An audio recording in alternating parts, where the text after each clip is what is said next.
Insay kan tinanong na ba? Ganun na? May natakot Pwede. ko na siksik na. Siksik ka, pinipisa ka.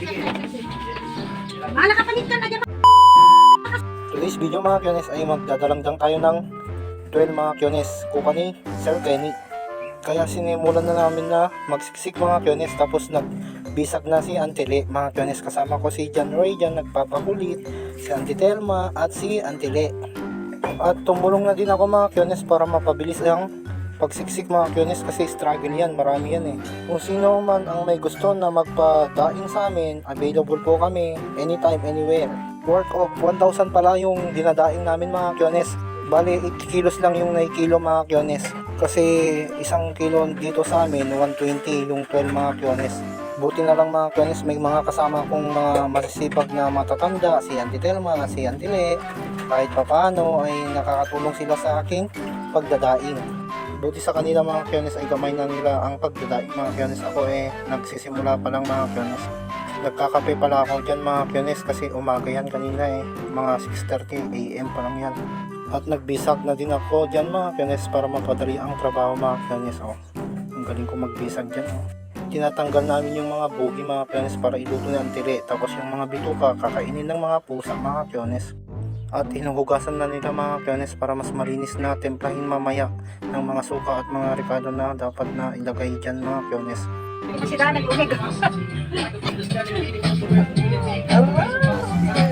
Data ko ba? Kabali ti Bagi, kabali ti Buti, kabali ti Dati. At ngayon mga kyones, tinitemplahan na natin mga kyones, mga bawang, paminta at suka mga kyones para mas masarap. At nilagyan namin ng asin sa ngasupot mga kyones. Tinitemplahan namin para ilagay namin mamaya. At hinalo-halo ng tiakling mga kyones para mag-mix yung mga ricado. Kuya, hindi ka kalimutan na. Ano gini ka gini? Ano? Dabot na. Ipay. Hindi na kumari.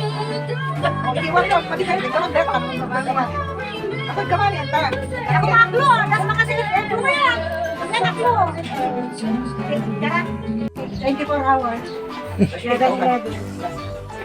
Usap mo na kasta, sa kung makandira man. Ano kilo man mabigatin sir, dalang dangin men. Hindi mo kung makandira man ha. Yan. Baka 10 kilos na mabigat. Sigurado. Ay baka dahil giyan may kadali sir niya nga pulis na ta. At kami mga lalaki mga kyones ay kami ang magbibilad ng daing mga kyones. Nilalagay namin sa screen mga kyones para mas madaling tumuyo ang daing natin mga kyones.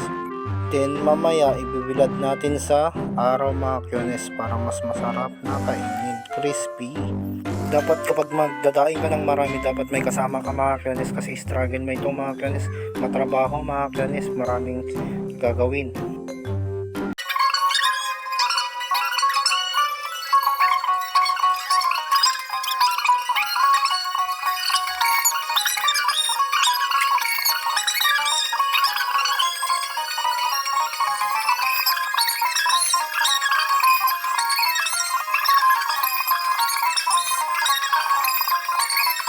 Tapos ngayon mga kyones ay ibibilad na natin sa tuktok ng galba mga kyones.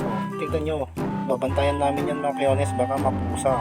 Sayang naman kapag makisa yan ng dalawa, isa, tatlo. Diba mga kyones? Thank you for watching mga kyones. Follow and share.